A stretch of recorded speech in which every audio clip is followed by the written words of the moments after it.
Bienvenido a este culto donde sabemos que nuestro Dios está con nosotros en el día de hoy. Aleluya. Si no lo conoce, preséntese. Dígale, hermano, bienvenido en esta tarde a este lugar donde el objetivo principal es alabar a nuestro Dios.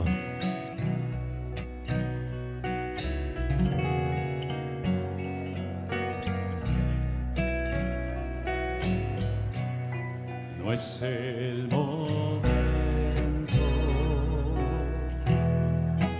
de volver atrás.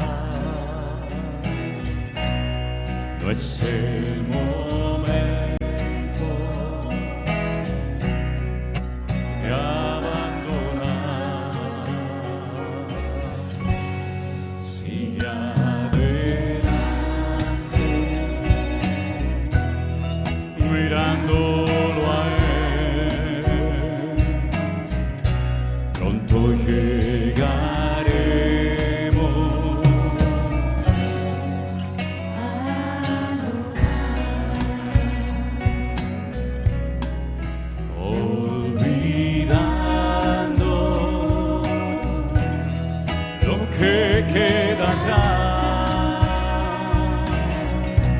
extendiéndome a lo que está delante. Prosigo a la meta, al llamado de mi Dios. Con paciencia llegaremos. No es el momento de volver atrás. No es el momento de abandonar. Sigue adelante, mirándolo a Él.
Hay victoria en el nombre del Señor.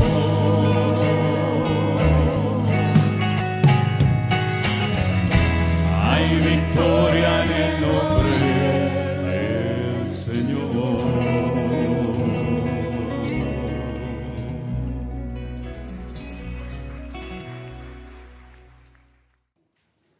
Damos gracias a Dios por esta nueva oportunidad que Él nos da de poder estar juntos. Me dan un poquito aquí, por favor. Y tenemos personas aquí de diferentes edades, ¿sí? Personas que a lo mejor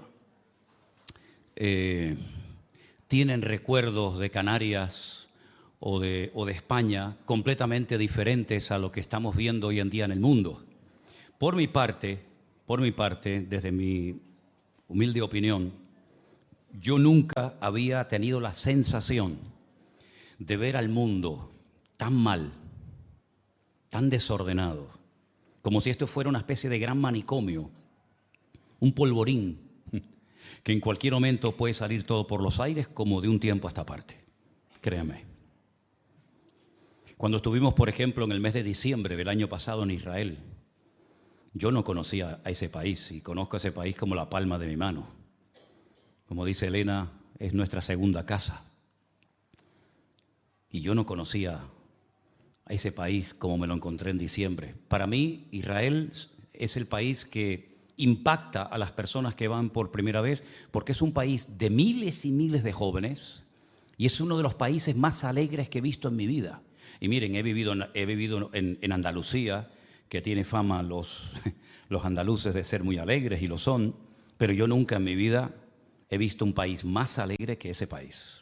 Gente danzando por la calle, cantando por la mañana, por la noche, gente muy, muy mayor, niños, jóvenes.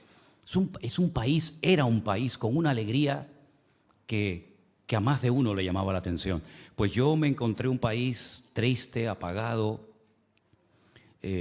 cuando estuve en el mes de diciembre el año pasado, claro, con todo lo que había ocurrido, y volví en enero de este año y no vi todavía lo que vi hace años cuando iba, ¿no?, con grupos. Ahora nos vamos el lunes otra vez. Mañana lunes salimos para Madrid, estaremos allí pasando la noche. Tenemos que pasar la noche porque el vuelo sale para Tel Aviv a las 8 de la mañana y tenemos que estar en este tipo de vuelos 3 horas antes. Y vamos con un grupo grande de hermanos que nos vamos a encontrar en Madrid. Ya otros están en Tel Aviv. Y cuando el grupo este se vaya, que son casi, no sé, 50 personas, pues estaremos un par de días un poco descansando y esperamos al siguiente grupo. Y vamos a estar prácticamente hasta final de mes en ese país. Pero ni en lo político, ni en lo social, ni en lo religioso, ni en nada se parece ese país al que yo conocí hace años, que me llamó tanto la atención, y a todo el mundo que hemos llevado, y hablamos ya de miles de gente que hemos llevado a Israel, siempre impacta. Yo recuerdo que mi infancia en Venezuela fue una infancia maravillosa. La gente de Venezuela en aquellos años no se querían ir a vivir a los Estados Unidos, porque se vivía casi mejor en Venezuela y encima hablando español que irte a los Estados Unidos. Mis bisabuelos y mis abuelos se fueron a Cuba, huyendo de la guerra civil, de la posguerra, del hambre, de la miseria. Otros de mis familiares después se fueron a Venezuela, otros a Argentina. Y eran países que ofrecían una esperanza. Eran como, permítame que ponga este ejemplo, como Egipto en la Biblia, ¿no? Saben que cuando había miseria, cuando había pobreza, cuando había escasez de alimentos, cuando no había lluvia, siempre la gente iba a Egipto y siempre había una oportunidad, ¿no? Independientemente de todo lo que representa espiritualmente Egipto, en Egipto siempre había agua, siempre había trabajo, siempre se podía empezar una vida nueva. Pues esos países hasta el otro día, como quien dice, eran eso. La gente iba. ¿Cuántos canarios fueron a Venezuela, a Cuba, verdad? ¿Y cuántos hijos de esos que fueron a Venezuela después han vuelto, hijos y nietos, verdad? Y uno mira ahora a esos países, por ejemplo Venezuela, Cuba, el mismo Chile, Argentina, ahora Colombia, lamentablemente, y tantas naciones de la tierra que uno dice, Señor, ¿qué es lo que ha pasado? ¿Qué es lo que ha pasado? Países ricos, países hermosos, con unos recursos naturales que ni ellos saben lo que tienen, y se encuentran en una situación de caos, de desorden. Te encuentras venezolanos. ¿Cuántos venezolanos hay aquí? Unos cuantos, ¿no? Te encuentras venezolanos en todas partes donde uno viaja. Me los encuentro en Estados Unidos, en Ecuador, en la península, en todas partes donde vamos hay un montón de gente que ha salido de Venezuela, cuando antes la gente quería ir a vivir a Venezuela, ¿verdad? Y uno se pregunta, ¿qué es lo que ha pasado? Es como las fichas del dominó, ¿no? Que las pones así todas paraditas, tumbas una y van cayendo una detrás de otra, y parece como que todos se han puesto de acuerdo, todos opinan igual, todos hablan igual, todos protestan igual, y parece como que se han copiado el uno del otro. Y si uno fuera joven, ¿no? Si uno diría, bueno, vamos a buscar un país donde pueda ganar dinero, donde pueda empezar una vida nueva, la verdad es que está muy difícil la cosa, porque uno dice, ¿a dónde va uno? ¿A dónde va? ¿A qué país se va uno ahora? Europa está en una decadencia total y absoluta. Hoy vi unas manifestaciones terribles en París, capital de Francia, terribles. Cuando estuvimos en Bélgica el año pasado, vimos un destrozo de la ciudad, equipos de fútbol que se peleaban unos a otros, contenedores quemados, coches destruidos, escaparates de hoteles, de restaurantes, de bancos destruidos. Y pregunto, si uno quisiera ir hoy en día a un país, ¿no? Y decir, bueno, en este país vamos a empezar una vida nueva, pues no es tan fácil. Antes había un abanico, ¿no? Un abanico grande de países, de posibilidades, pero cada vez como que van quedando menos. Y uno tiene que tener una visión espiritual, porque todo lo que estamos viendo no se puede entender, no se puede razonar. ¿Cómo es posible que, por ejemplo, en los Estados Unidos, un país que para muchos ha sido el paraíso terrenal, ¿no? El sueño de ir a América, ¿no? El sueño americano, ¿verdad?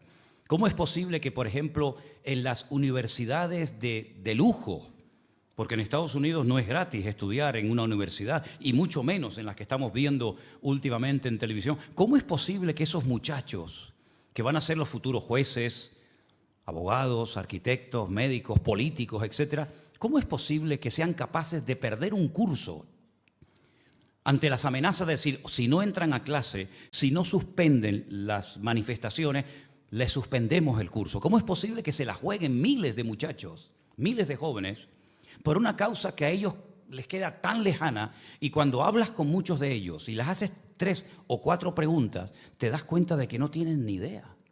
Creo que comenté aquí un día que estaba un día en la plaza de Tomé Cano, y se me acercó un muchacho con una revista, y en la revista había una bandera de Palestina, y el muchacho iba pidiendo dinero, y cuando yo le pregunté para qué era esa revista, él me dice, bueno, para apoyar la causa palestina. Y entonces le dije, ¿y cómo se llama el líder político de la autoridad palestina? Dice, no sé. Digo, ¿no sabes cómo se llama el líder de la autoridad palestina? ¿Y cuáles son los 2 partidos políticos mayoritarios en la franja de Palestina? Dice, bueno, hay uno que creo se llama Hamás, pero el otro no me acuerdo. ¿Ah? ¿Has estado alguna vez allí? ¿Conoces a palestinos? ¿Conoces a judíos? Dice, no, a ninguno. Digo, ¿y este dinero que vas a recoger con esta revista lo vas a mandar para allá? Dice, no, no puedo. Digo, ¿por qué? Dice, porque es para hacer más revistas. ¿Cómo? Para hacer más revistas, y lo que quede de limpio de la venta de las revistas, ¿para quién es? ¿Para ti? ¿Para tu bolsillo? Es tremendo, ¿no? Cuando salían por las calles algunos periodistas le decían, oye, ese grito que ya se ha extendido como una especie de cortina, ¿no? Una especie de humo, desde el río hasta el mar, Palestina libre. Cuando le preguntaban a mucha de esa gente, cuando hablan ustedes desde el río hasta el mar, ¿a qué río se refieren y a qué mar se refieren? Oye, es increíble, y esto no lo han hecho cristianos, ni mucho menos, lo han hecho periodistas seculares, y se llevaban las manos a la cabeza cuando decían, bueno, será pues desde desde el mar Caspio o desde el mar Negro hasta... Y no sabían a qué río se referían.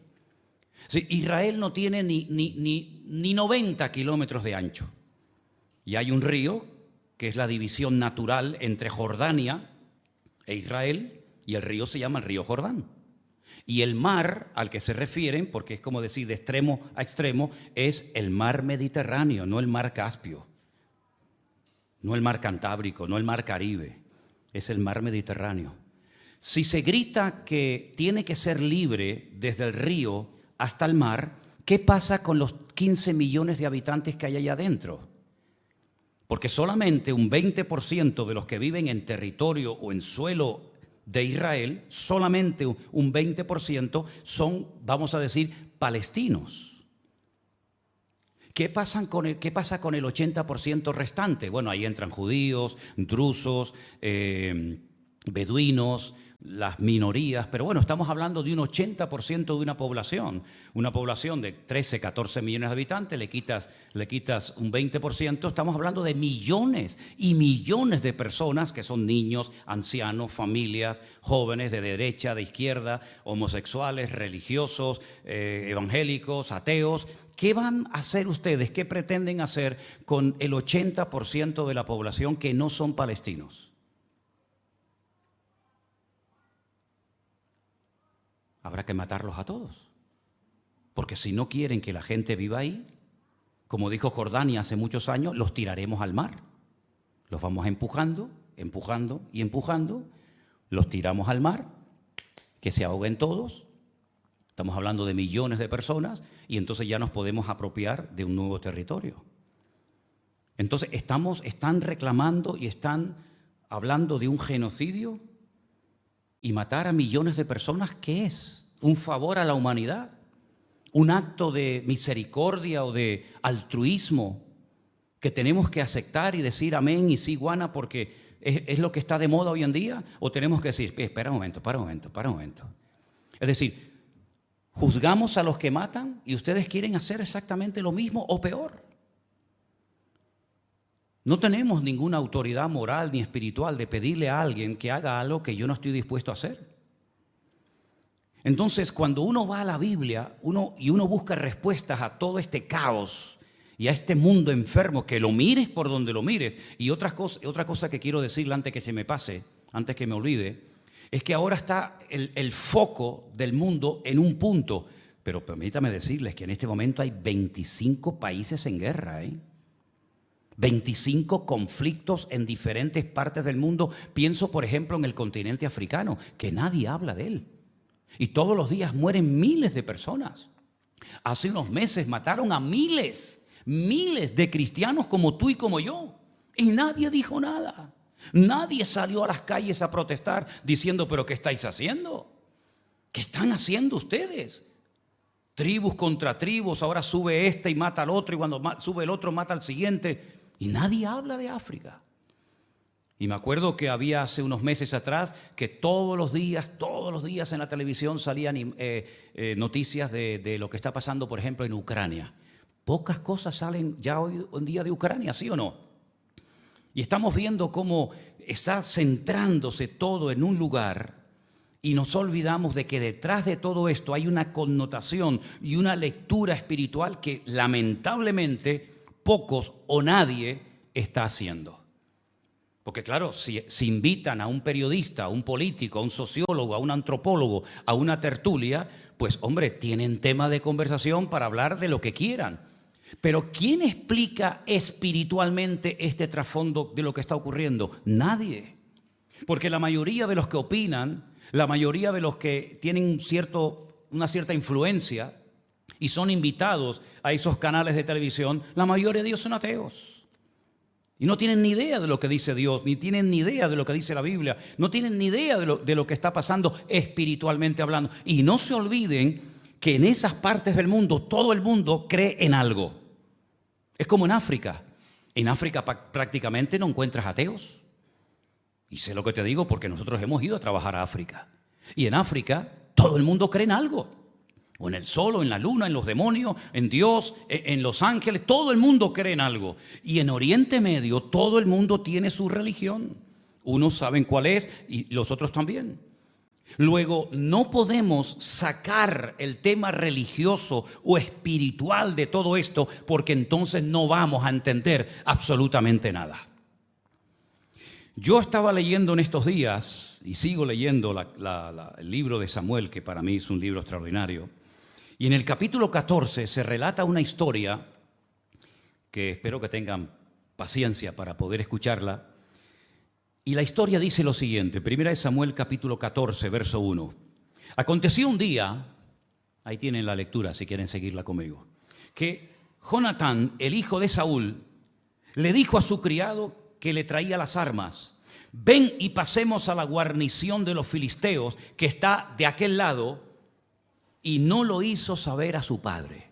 Recuerden que Jonatán no era el rey de Israel en aquel momento. Jonatán era el hijo del rey. ¿El rey cómo se llamaba? Saúl.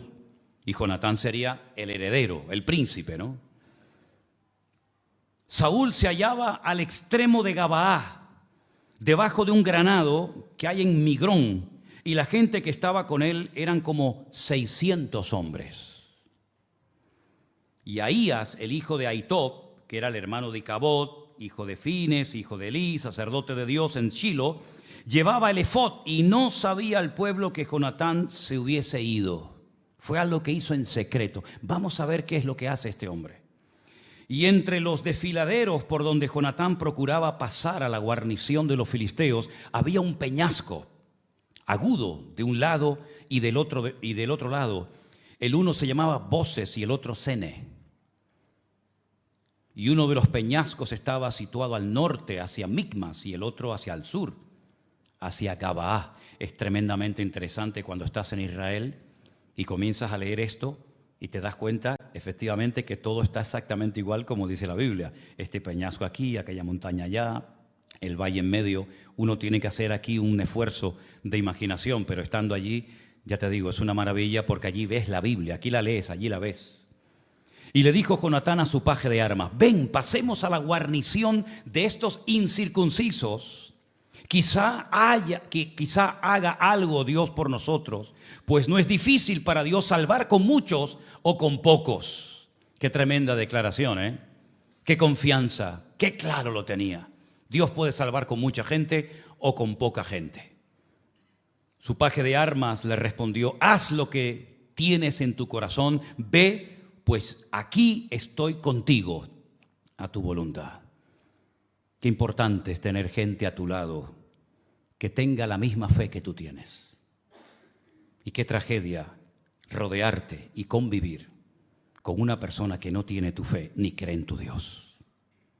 Es una maravilla cuando te despiertas por la mañana y la mujer que está durmiendo a tu lado, sabes que cree en el mismo Dios que tú tienes y pueden orar juntos al mismo Dios y leer la misma Biblia. Y en un momento determinado decir: oye, mira lo que leí, mira lo que descubrí. O ella te lo dice a ti. O vas a la sala y hablas con una de tus hijas o de tus hijos. Pero qué triste tiene que ser levantarte por la mañana, estar un tiempito a solas en oración después de escuchar el devocional de un pastor que tiene un devocional todos los días de lunes a viernes a las 9 de la mañana, y querer ir a él o a ella a decirle: oye, ¿viste lo que dijo? ¿Viste el versículo? Y no puedes decirle nada, pues te va a decir: déjame en paz, por favor.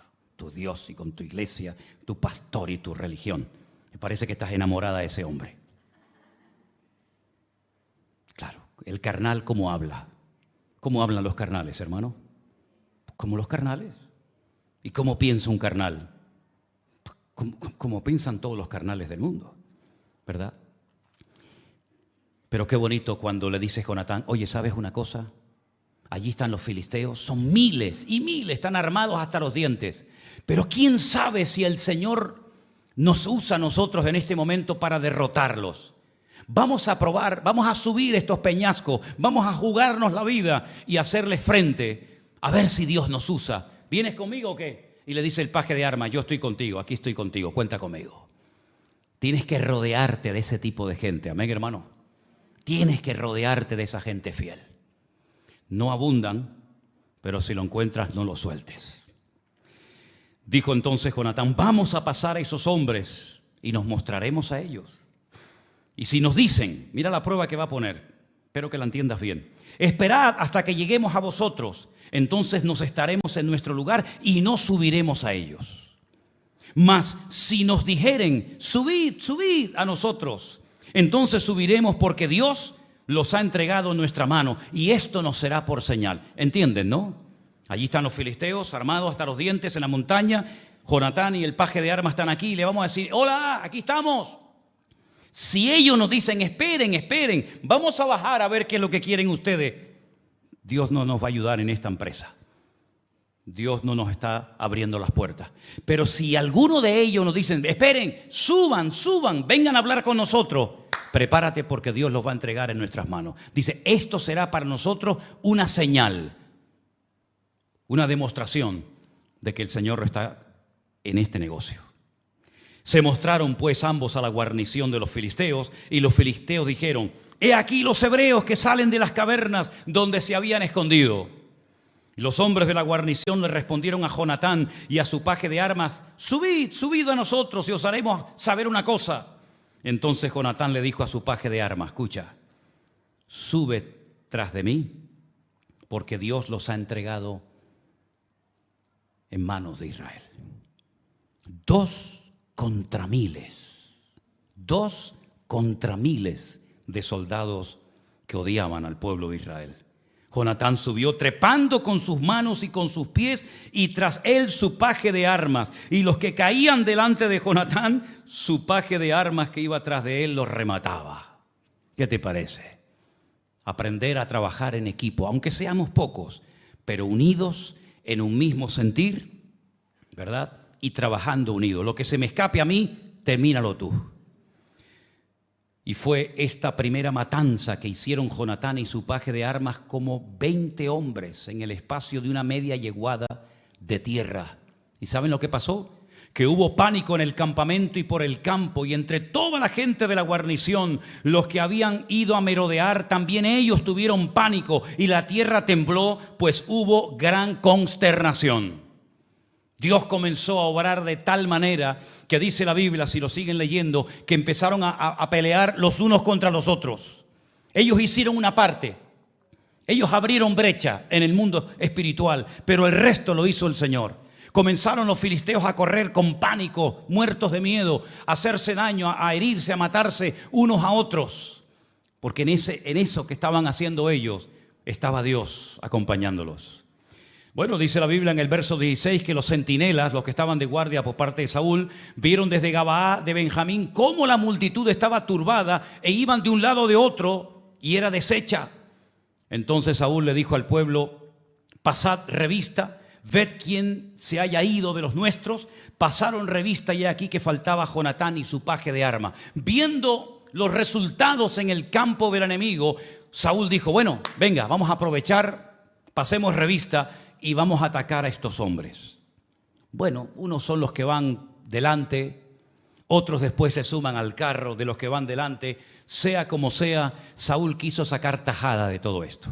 Saúl dijo, bueno, parece que hay una consternación, que hay un desorden, que hay un caos en el campamento de los filisteos, de los enemigos. Vamos y vamos a aprovechar, como dice el refrán, a río revuelto, ganancia de pescadores. Y resulta que van ellos también al ataque, pero este hombre que nunca fue un hombre espiritual, repito, nunca Saúl fue un hombre espiritual, un hombre consagrado, un hombre sincero, obediente a Dios, nunca lo fue, aunque era el rey de Israel y tuvo muchas oportunidades para convertirse poco a poco en un hombre de Dios, las desaprovechó todas y resulta que no se le ocurre otra cosa que decir lo siguiente. Mira lo que dice en el verso 24. Los hombres de Israel fueron puestos en apuro en aquel día, porque Saúl había hecho un juramento al pueblo diciendo, fíjate lo que se le ocurrió a este hombre, cualquiera que coma pan antes de caer la noche, antes que haya tomado venganza de mis enemigos, sea maldito. Y todo el pueblo no había probado pan. Claro, tú vas a la guerra, estás horas y horas y horas peleando sin comer, sin reponer fuerza, sin poder beber agua, porque no se le ocurre otra cosa que decir, bueno, el que coma o beba algo antes de que yo haya tomado venganza de mis enemigos, antes de que llegue la caída del sol, sea maldito. La gente cogió miedo y la gente lo comenzó a pasar mal. Pero Jonatán, que no estaba cuando su padre dio esa palabra totalmente fuera de orden, que no venía a cuento para nada, resulta que él entra en un bosque. Y dice la Biblia que era tanta la cantidad, tanta la abundancia de miel que había en aquel bosque, que con su bordón, con su vara, dice que con la punta, o sea, tocó así y se llevó la miel a la boca. Lo leemos en el verso 27. Jonatán no había oído cuando su padre había juramentado al pueblo, y alargó la punta de una vara que traía en su mano, la mojó en un panal de miel y llevó su mano a la boca, y fueron aclarados sus ojos. Entonces uno del pueblo le dijo: tu padre ha hecho jurar solemnemente al pueblo, diciendo: maldito sea el hombre que tome hoy alimento. ¿Y qué dice? Y el pueblo desfallecía. Un tirano, un carnal, amargándole la vida a la gente. Jonatán y su paje de armas, que ni siquiera la Biblia dice cómo se llamaba, creyendo en el Señor, se la jugaron. Estuvieron dispuestos a perder la vida con tal de que el Señor en un momento determinado los usara y los sorprendiera. Y así fue. Dos personas se enfrentan contra todo un ejército y lo ponen patas arriba al enemigo. Y ahora resulta que este hombre, sabiendo que el Señor está obrando, hace un juramento totalmente fuera de lugar y compromete la vida física de su pueblo. Y dice que el pueblo desfallecía, el pueblo se moría de hambre. Cuando le dan esta noticia a su hijo, a Jonatán, él dice una palabra tremenda. Jonatán respondió, dijo: mi padre ha perturbado el país. El problema de que el país esté tan mal la tiene mi padre. Mi padre ha sido un juguete roto. Mi padre, que no es una persona espiritual, ahora va de espiritual, diciéndole a la gente que no se les ocurra comer pan ni beber agua hasta que el Señor haya puesto a sus enemigos, digamos, en la planta de sus pies y hayan sido derrotados. Y ahora va de espiritual a un carnal. De un carnal no puedes esperar nada bueno. De una persona que no ama, que no respeta a Dios, que no cree ni siquiera en el Dios que tú crees, ¿qué vas a esperar? No pierdas el tiempo con una persona que parece, pero no, a la hora de la verdad, nada de nada. No pierdas el tiempo en una batalla perdida que puedes terminar robándote el alma y perdiendo lo poquito o lo mucho que puedes tener del Señor. No pierdas el tiempo con gente como Saúl. Saúl era una persona que estaba mal, y el que está mal, ¿qué es lo que transmite? Su maldad, su desorden, su pecado, su desobediencia. Repito, Saúl nunca fue un hombre espiritual, nunca. Ahora, si tú buscas un hombre o una mujer, allá afuera hay millones. Pero si buscas a un hombre espiritual o a una mujer espiritual, para el carro, porque te va a llevar un tiempo encontrarlo, si es que lo encuentras. ¿Y de Saúl qué se podía esperar, hermanos? Si Saúl era desobediente, si Saúl iba a su aire, si Saúl nunca buscó de Dios, Saúl era todo fachada. Dice que en Israel no había otro hombre más alto que Saúl. ¿Y qué? Y todo lo que tenía de grande por dentro lo tenía de enano por dentro. Y toda la apariencia de Saúl no valía absolutamente para nada, porque a la hora de la verdad nunca fue capaz de tomar pasos de fe, porque no era un hombre de fe. Y como dice Romanos 8, los hombres o las personas carnales se comportan como carnales y piensan en las cosas de la carne, más los que son del Espíritu piensan en las cosas del Espíritu. Y ahora este juramento lo que está trayendo es una ruina al país, y su hijo lo dice. Su hijo no es diplomático diciendo, bueno, pobrecito mi padre, hay que entenderlo, ya es mayor, en fin, hay que tener paciencia. No hay que tener paciencia. Mi padre ha perturbado al país. El versículo dice, y hay una palabra, esa palabra, ajar, se puede traducir de diferentes maneras. Saben que en la Biblia hay palabras que significan una cosa y ya está, pero hay palabras que son como palabras que nos permiten traducirlas de diferentes maneras. Claro, lógicamente en tu Biblia no vas a tener todas las traducciones, tendrás una. Pero esa palabra ajar se puede traducir por arruinar, por destruir, trastornar el orden, causar problemas e intranquilidad en la gente. Y todo eso, si ustedes observan el reinado de Saúl, que duró 40 años, eso fue lo que este hombre produjo en el país. Ruina, destrucción, trastornos, problemas, intranquilidad, gente endeudada, gente amargada, gente triste, gente sin ánimo de nada, sin ganas de vivir.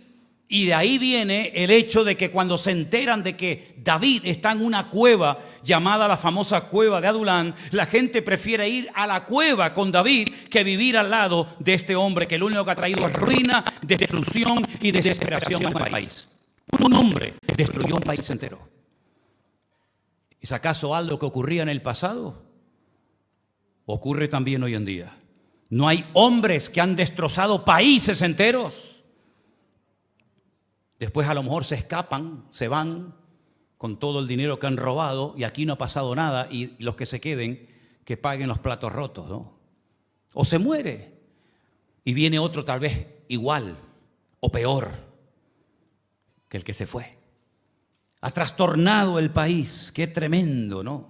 Ahora, es interesante notar que cuando uno, por ejemplo, y te animo a que lo hagas un día si te interesa y tienes paciencia para hacerlo, haz una pequeña lista en un cuaderno, cuáles son las características de una persona que es carnal, de una persona que no ha nacido de nuevo, una persona que puede ser un simpatizante, un oyente, pero eso no significa nada. El diablo también ha oído la Biblia y no se ha convertido. Y los demonios, dice la Biblia, que creen y por lo menos tiemblan. Y anota en una lista cuáles son las características de un hijo de Dios. Y te vas a dar cuenta que hay un abismo, no hay punto de comparación entre un carnal, entre un impío, un pecador y una persona que le ha entregado su vida al Señor. Por ejemplo, la Biblia dice, por sus frutos los conoceréis, ¿sí o no? Y no son palabras mías. Es una forma de identificar, de discernir si lo que estás viendo es de Dios o no es de Dios, aunque parece que tiene apariencia de piedad, pero no tiene nada que ver con el corazón de Dios, ¿verdad? Por sus frutos los conoceréis. ¿Cuál es el fruto que tiene que dar un creyente? Uno que dice que es creyente. Bueno, ahí está en la Biblia. Gálatas 5, 22 y 23. Amor, gozo, paz, paciencia, benignidad, fe, mansedumbre, templanza. Ahí están los frutos. Ahí están las características. Si lees, por ejemplo, el Sermón del Monte, Mateo 4, 5 y 6, una de las bienaventuranzas dice, bienaventurados los pacificadores. ¿Por qué? Porque ellos serán llamados hijos de Dios. Un hijo de Dios no trae ruina. Un hijo de Dios no trae división. Un hijo de Dios no viene a dividir, a enfrentar a los hermanos. Un hijo de Dios no viene a hacerle la guerra a nadie. Un hijo de Dios viene a traer paz. Porque los pacificadores tienen que ser hijos de Dios y los hijos de Dios tienen que producir y transmitir paz a la gente que les rodea y el lugar donde viven. ¿Cuántos dicen amén? Entonces es muy importante ver que, por ejemplo, Saúl nunca dio ningún tipo de fruto positivo, digamos, sino más bien todo lo contrario. Fue una persona que trajo, como dice Jonatán, ha perturbado al país. Pero lo peor no es solamente lo que hacía Saúl. Para mí más triste es que había gente que apoyaba a Saúl y seguían a Saúl. Porque cuando usted ve en un lugar desorden, cuando usted ve en un lugar que Cristo no es el centro, cuando usted ve que en un lugar no está la paz del Señor, el Señor no es el protagonista y usted está en ese lugar, usted está siendo copartícipe de apoyar también el desorden que se predica o se enseña en esa congregación o en ese lugar. No solamente es el que lo hace, sino también el que lo apoya, el que se calla la boca. Y el que no reclama, y el que no protesta, y el que no dice nada en contra de la injusticia, de la manipulación, de la mentira, del engaño, del abuso de poder, etcétera, etcétera. Y dice la Biblia que había gente que iba a la guerra, iba al campo de batalla con Saúl, pero dice, iban temblando. Porque este hombre no transmitía seguridad a nadie, ni él tenía seguridad de sí mismo. ¿Qué seguridad va a transmitir a los demás? ¿Qué seguridad va a transmitir Saúl si cuando le dicen que hay uno solo, no son 1000 ni 20,000, sino uno solo que está desafiando al pueblo de Israel, es incapaz de salir de su carpa, de su tienda de campaña, a ver por lo menos de quién se trata? Le tienen que informar, no, es que hay ahí un gigante, un tal Goliat, que está desafiando al pueblo y él está allí escondido como una rata acorralada. Y cuando se entera de que hay un jovencito, que en este caso es David, que quiere ir a pelear contra Goliat, le dice, bueno, pero espérate, vamos a hacer una cosa. Mi armadura, póngansela a él. ¿Pero qué armadura ni sana armadura? Si no te sirve a ti la armadura, le va a servir a otro. Y David dice, bueno, yo por respeto me la voy a poner, pero yo nunca he probado a vivir la vida con la armadura de otro. Yo me defiendo con mi onda, yo me defiendo en el nombre de mi Dios. Y si es un león, o si es un oso, o es un gigante, me da igual, porque no voy en mi propia fuerza, voy en el nombre, sobre todo nombre, el nombre de mi Dios. Yo para qué quiero este escudo si no te sirve ni a ti. Y además me queda grande, porque está hecho a tu medida y no a mi medida. Y no es la armadura la que se tiene que adaptar al soldado, es el soldado el que se tiene que adaptar a lo que Dios tiene para su vida. ¿Qué va a transmitir Saúl? Si dice Jonatán, tú has perturbado al país. Tú has cogido un país precioso, bendecido, lleno de milagros, porque no hay otro pueblo, ni lo habrá jamás sobre la faz de la tierra, que haya visto más milagros que el pueblo de Israel. No hay ninguna nación de la tierra que haya visto tantos milagros y continuos y variados como el pueblo de Israel. Por lo tanto, mis queridos hermanos, hay que tener memoria, pero memoria para lo bueno, no memoria para lo malo. Tú has cogido un país bendecido, tú has cogido un país con una expectativa tremenda de empezar una vida nueva y lo has destruido y lo has perturbado. Y es como cuando hay agua cristalina y de repente metes la mano y mueves hacia el fondo y sale todo el barro, ¿no? Todo lo que hay en el fondo y se enturbia el agua. Eso es lo que tú has hecho. Tú has enturbiado y estropeado a un país precioso. Tú lo has destruido porque tú estás destruido como hombre. Y Dios te ha desechado. Incluso al profeta Samuel le dijo, ya no ores por él, porque ya le da igual que oren o que no oren. Fíjate cómo era este hombre, tan empecinado en su maldad, que dice la Biblia que cuando Dios no le respondía, porque ya Dios no le respondía, se iba a consultar a una adivina, a una bruja. Dice, bueno, si Dios no me responde, por lo menos que el diablo me responda, como hacen muchos hoy en día, que ya Dios no les responde, que ya Dios no está con ellos, pero sin embargo siguen buscando en los instrumentos del diablo una respuesta a su matrimonio, a su enfermedad, a su economía, ¿verdad? Si Dios no me responde, ¿qué te va a responder Dios, hombre? Si solamente por el hecho de tener vida tenías que ser una persona tremendamente agradecida y estás todo el día viendo los defectos de los demás y te olvidas de verte los tuyos propios. Saúl, cuando el profeta Samuel lo confronta y le dice, pero ¿esto qué es? ¿Esto qué es? Te hemos dicho que no cojas nada del enemigo. Y él dice, no, yo no he cogido nada. No, yo no. Ah, no. ¿Quién lo ha hecho entonces? El pueblo. ¿Se acuerdan de esta historia? El pueblo ha sido, yo no he sido. Pues mira, si ha sido el pueblo, tú eres peor que ellos, porque tú eres el rey y no te has enterado, o sí te has enterado y ahora le estás echando la culpa a los demás, que es lo que hace el cobarde. El cobarde siempre le echa la culpa a los demás de sus errores. No, yo no tengo la culpa, ese fue Dios, no, ese fue mi marido, ese fue el gobierno, ese fue el diablo. Siempre alguien culpable, pero nunca te para. Como por ejemplo David dijo, yo he pecado. Yo no le voy a echar la culpa a la vecina, ni le voy a echar la culpa al clima. No, yo he pecado, yo he metido la pata, yo he hecho lo que no tenía que haber hecho nunca. Y soy digno de muerte. Y pidió perdón a Dios y Dios lo perdonó. Pero el cobarde no tiene valor ni siquiera para salvar su alma. Y todo lo que estamos viendo en el mundo es un reflejo de lo que está ocurriendo en el mundo espiritual. El mundo espiritual siempre, pero ahora, en los últimos tiempos más que nunca, está teniendo una influencia sobre el mundo tremenda. Porque no es normal lo que está pasando, hermano. ¿O ustedes lo ven normal? No es normal que a donde vayas, a donde mires, que no te dan ganas ni de ver las noticias de televisión. Todos son muertos y secuestros y esto y lo otro y guerra por aquí y guerra por allá. Y esto no ha hecho más que empezar. Porque el Señor Jesucristo dice: oiréis de guerras y de rumores de guerras, y por haberse multiplicado la maldad, el amor de muchos se enfriará.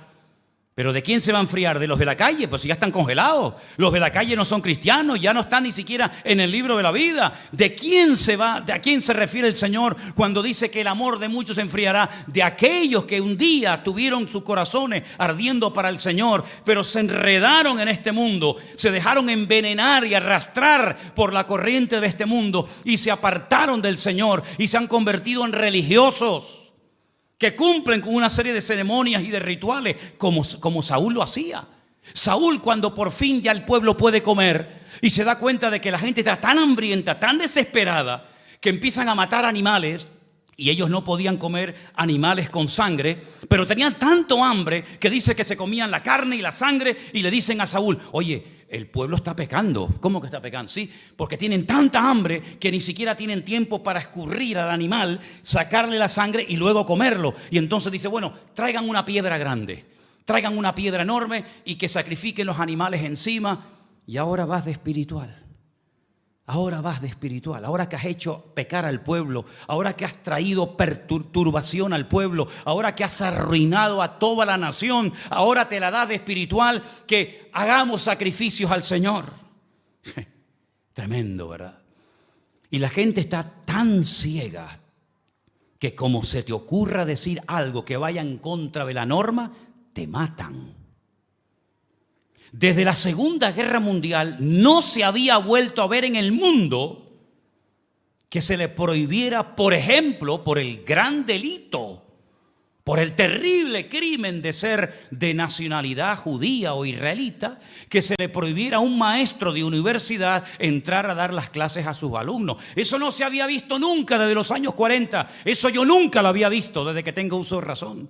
Pero hemos vuelto otra vez a ver ahora. Y ahora están proponiendo en grandes universidades de una élite que son carísimas estudiar en esas universidades. Eso es para ricos. Están diciendo de aquí para allá, en todo caso, sean clases para esta gentuza, y de aquí para acá para nosotros que somos los buenos. Y eso ya pasó en España en la época de Franco, cuando se les amenazaba a los cristianos evangélicos que cuando morían no se les iba a dar santa sepultura en los cementerios. Y por eso hay iglesias evangélicas muy antiguas en España donde tuvieron que comprar un terreno para poder enterrar a los muertos, a los hermanos que morían en las iglesias, porque les amenazaban que si eran protestantes o evangélicos no se les enterraría en Campo Santo. Y estamos volviendo para atrás. Ahora que hay más tecnología que nunca, ahora que hay más información que nunca, ahora que supuestamente cuando mejor teníamos que vivir, porque lo tenemos todo, tenemos cosas que jamás muchas generaciones soñaron ni siquiera que existirían. Y nosotros que tenemos el mundo en la mano y que nuestro teléfono, nuestro móvil, nuestro celular tiene más tecnología que muchos cohetes que subieron a la luna hace 40 o 50 años. Ahora que podemos ser los más felices del mundo, el hombre está más vacío y más hueco que nunca, porque ha perdido el factor espiritual, porque le ha dado las espaldas a Dios, y creyéndose ser sabios se hacen necios e ignorantes. Y estamos viendo en el mundo cómo hay personas que son capaces de hacer locuras creyendo que defienden una causa justa. Y yo no estoy justificando a nadie, ni estoy haciendo publicidad ni de unos ni de otros. Así de claro. Simplemente digo, utilicemos un poco el sentido común. Si no quieres emplear la fe porque no la tienes, bueno, pues si no la tienes, no la tienes. Pero por lo menos empleemos el sentido común. Es normal pedir que se maten a 15 millones de personas para apropiarse de un territorio, cuando cualquier país árabe tiene miles y miles y millones de metros cuadrados. Es normal que la gente se levante como si fueran animales salvajes contra una mujer que paseando el otro día por las calles de Madrid se le insulte, y si no llega a intervenir la policía la matan y la violan allí mismo simplemente por el gran delito de ser judía. como si nosotros pudiéramos elegir el lugar de nuestro nacimiento. ¿Tú elegiste nacer aquí? ¿Tú escogiste este país, esta isla, esta ciudad? ¿Tú elegiste a tus padres? ¿El apellido que llevas tú lo elegiste? ¿Tuviste la opción de elegir, no, este papá no me gusta aquel? No, esta mamá no, me gusta más aquella. ¿Pudiste escoger a tu padre y a tu madre? Son detalles que se nos escapan de las manos, como no solamente ese, sino también dónde vamos a morir. ¿Puedes elegir el sitio donde quieres morir? ¿Puedes elegir la enfermedad o la forma como vas a morir? No lo puedes elegir. Es que yo no soy cristiano, es que da igual, yo soy cristiano y no puedo elegir ni el día, ni la hora, ni el lugar, ni la forma como voy a morir. Son cosas que se escapan de nuestro control. Y una persona que ha nacido en Afganistán, o en Marruecos, o en Estados Unidos, o en La Palma, en La Gomera, o en Jerusalén, en Israel, ¿qué culpa tiene una persona de tener una documentación diferente a la nuestra? No, hay que ir a por él, porque es diferente a nosotros. Pero es que esto ya me suena. Esto me suena a mí a lo que pasó en territorio europeo hace 70 años atrás. Es lo mismo, porque la Biblia dice, ¿qué es lo que será? Lo mismo que fue. Y así como Saúl trajo turbación, ruina, descomposición moral y espiritual a Israel, estamos viendo que nuestro país, nuestro mundo, está entrando en una crisis total de valores, de principios, de moral y de todo. Pero no nos tenemos que sorprender por nada de esto, queridos hermanos. Porque la Biblia dice que todas las naciones de la tierra van a ser sacudidas y zarandeadas. Y llegará un momento en que la única dirección a la que podemos mirar es hacia arriba. La Biblia dice, si habéis resucitado con Cristo, poned la mira en las cosas de arriba, no en las de la tierra. Y quiero recordarles que esta turbación que vino a consecuencia de la mala cabeza y de la mala influencia de Saúl, la vamos a experimentar nosotros, si no es que ya la estamos experimentando en carne propia. Y recordar lo que dijo el Señor. ¿Saben cómo van a ser los últimos tiempos? Hombre, y hay que ser torpe, hay que ser ciego. Es que no hay que ser ni cristiano para entender lo que voy a decir ahora. Si no entiendes que este mundo está enfermo y en coma y que estamos en los últimos tiempos, querido, es que no entiendes nada. Cualquier persona sabe que este mundo no puede seguir más tiempo así. Todo el mundo sabe perfectamente que esto no aguanta más, que esto va a explotar por algún lado en cualquier momento. La economía no da más, la maquinita no da más. Esto va a explotar en cualquier momento por Europa o por Asia o por Israel o por Europa. Por cualquier lugar va a explotar en cualquier momento. Y todo el mundo sabe, o deberíamos de saber, lo que el Señor dijo de nuestros tiempos, que serían como los días de Noé. ¿Le suena a usted el personaje de Noé? ¿Sabe algo usted de Noé? Generalmente lo que sabemos de Noé es que era un señor que se dedicó a construir un barco para que cuando lloviera mucho se metiera en él y no se muriera. Y punto, ya algunos ya no saben más. Pero yo te voy a decir un poquito más detalles. Noé fue un hombre que no se dejó contaminar por la sociedad depravada y perversa en la que él vivió. Porque la Biblia dice que Dios, lo dice metafóricamente, ¿no?, que Dios miró hacia la tierra y vio que toda la humanidad estaba en una descomposición espiritual sin precedentes.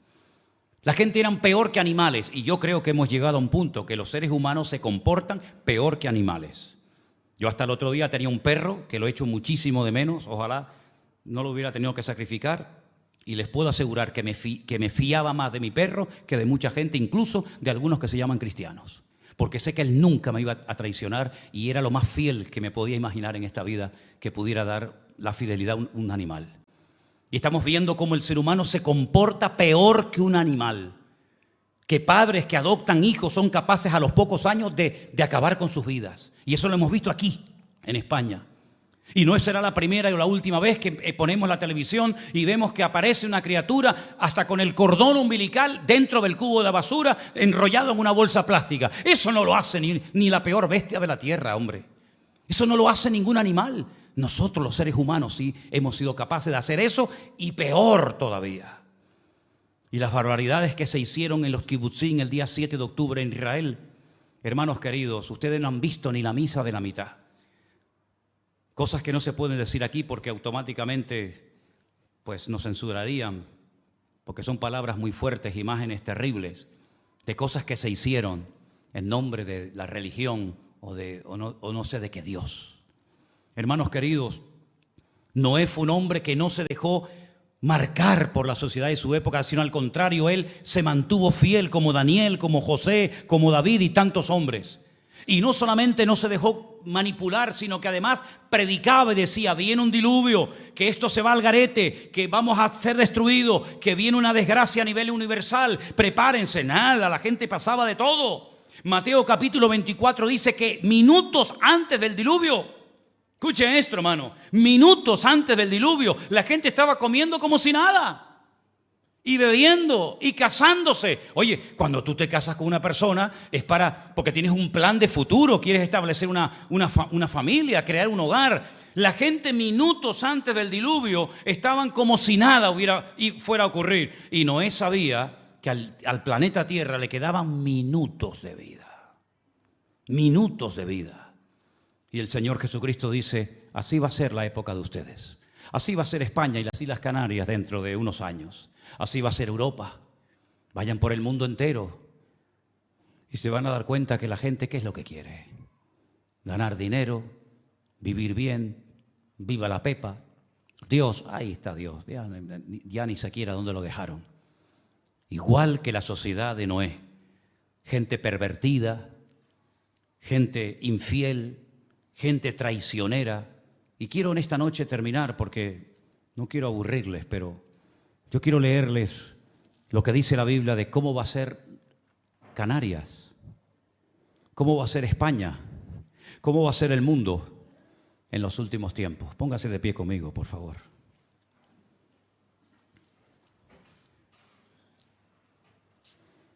Dice la palabra de Dios a través de la pluma del apóstol Pablo lo siguiente, hablando del carácter de los hombres en los últimos tiempos. Y usted piense, analice si lo que estoy leyendo lo está viendo ya, o es algo que usted dice: estos son cuentos de esta gente que siempre está metiendo miedo con el Apocalipsis y con la venida de Cristo. Siempre están. Bueno, usted siga jugando al boliche, usted siga alargando la cuerda. También tienes que saber esto, le dice Pablo a Timoteo y a todos nosotros en esta tarde, que en los últimos días serán tiempos peligrosos.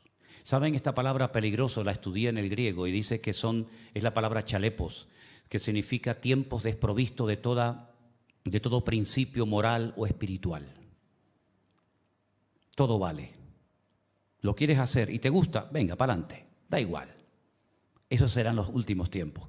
Como aquellos griegos que le daban tanta importancia al deporte, al culturismo, al hedonismo. Primero yo y después más yo, ¿no?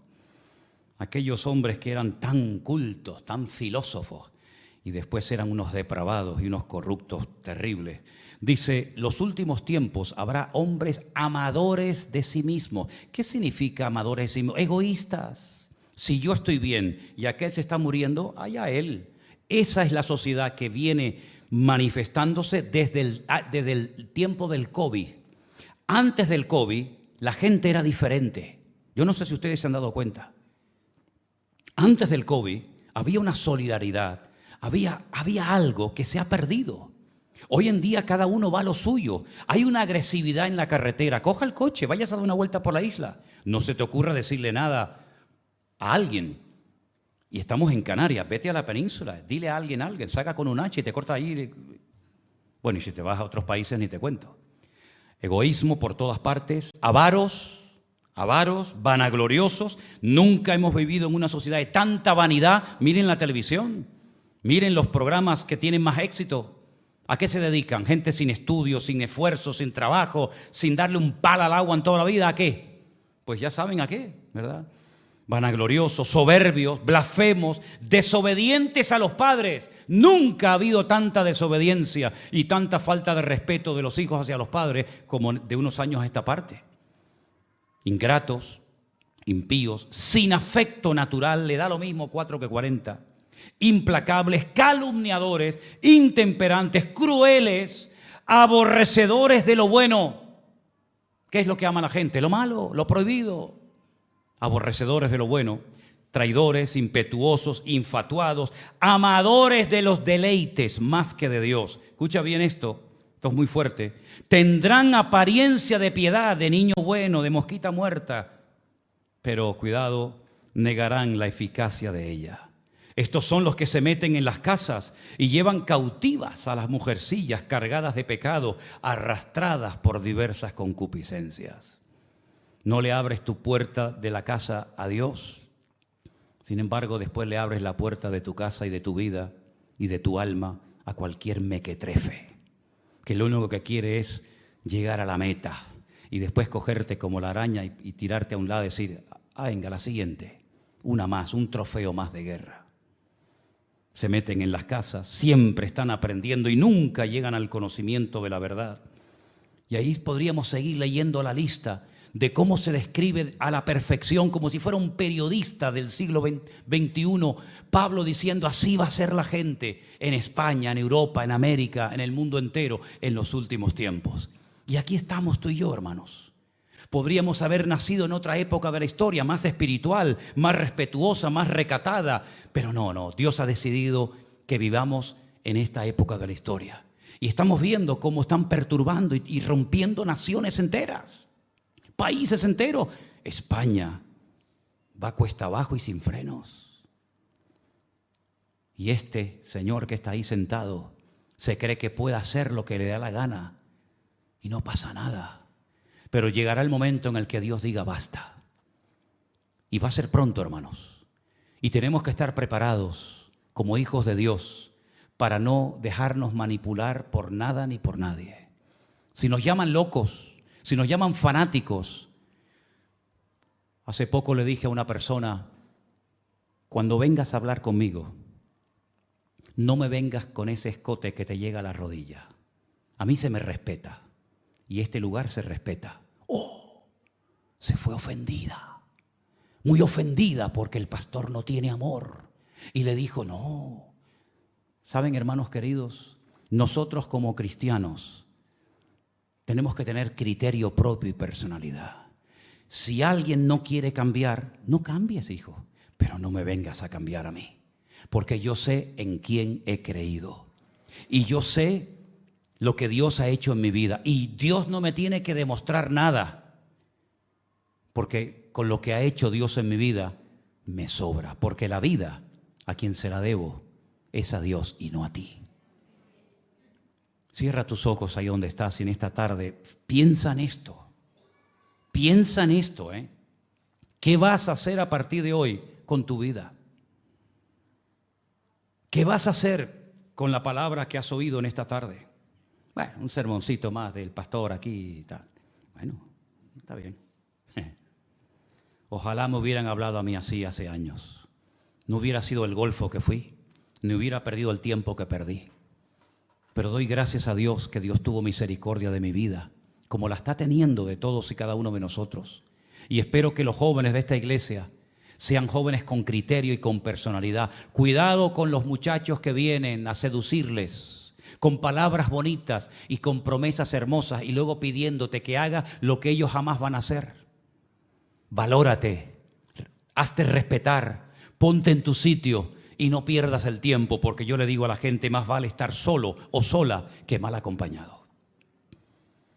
Señor, te pedimos que en esta tarde tu palabra nos haya hablado y nos haya penetrado el alma y nos haya sacudido nuestras conciencias y hayamos despertado a la cruda realidad de que los tiempos finales serán tiempos duros, difíciles, peligrosos, desprovistos de toda moral y de principio bíblico.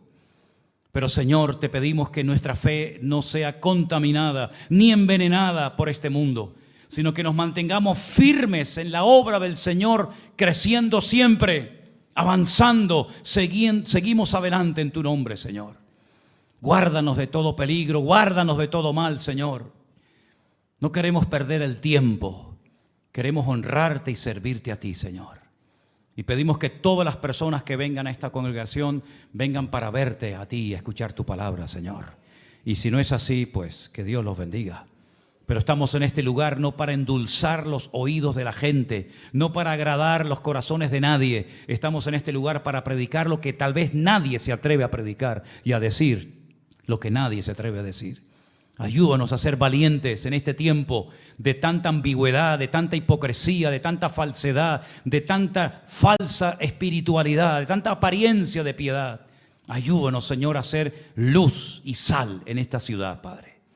Guarda a nuestros hijos, guarda a nuestros nietos, guarda a los jóvenes, a nuestras esposas, los maridos, los que estudian, los que trabajan. Guárdanos a todos, Señor, en esta hora. Y danos victoria tras victoria y triunfo tras triunfo en el nombre bendito de Jesús. ¿Cuántos dicen amén? Vamos a tener una semana victoriosa.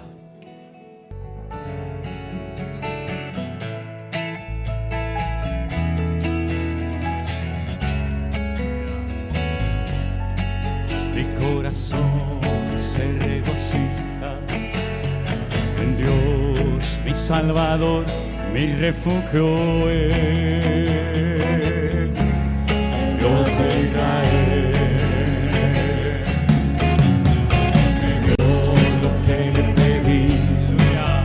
Respondió a mi oración y este pobre clamor. Una vez más, mi corazón Se regocija en Dios, mi Salvador, mi refugio es. el Dios de Israel. Él me dio lo que le pedí. Él me dio lo que le pedí. Respondió a mi oración este pobre clamor. Y Él me oyó.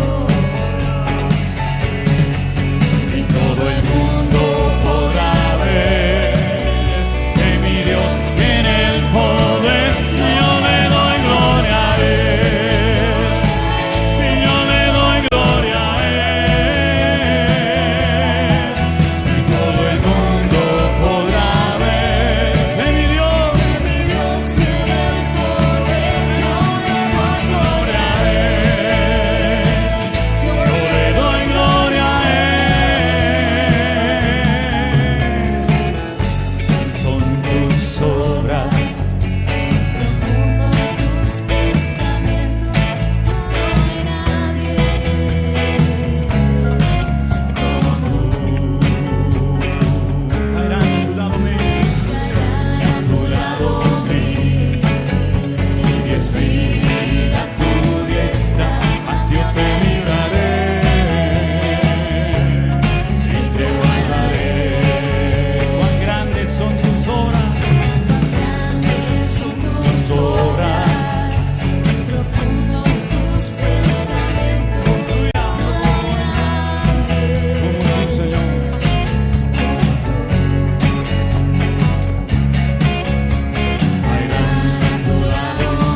Gloria a Dios. ¿Estás contento? ¿Sabes que batir las palmas es una forma de adorar a Dios también? De exaltar al Señor. Hoy quiero comenzar leyendo un texto. Me vino ahora mientras estaba allí y quiero compartírselo. Y es precioso, porque esta palabra es para ti y es para mí. Se encuentra en Romanos, capítulo 8, versículo 31. ¿Qué pues diremos a esto? Si Dios es por nosotros, ¿quién contra nosotros? El que no escatimó a su propio Hijo, sino que lo entregó por todos nosotros, ¿cómo no nos dará también con Él todas las cosas? ¿Quién acusará a los escogidos de Dios? Dios es el que justifica. ¿Quién es el que condenará?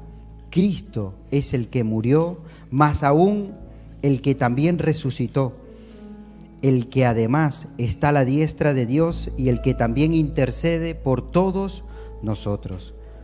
¿Quién nos separará del amor de Cristo? ¿Tribulación o angustia o persecución o hambre o desnudez o peligro o espada? Como está escrito, por causa de ti somos muertos todo el tiempo.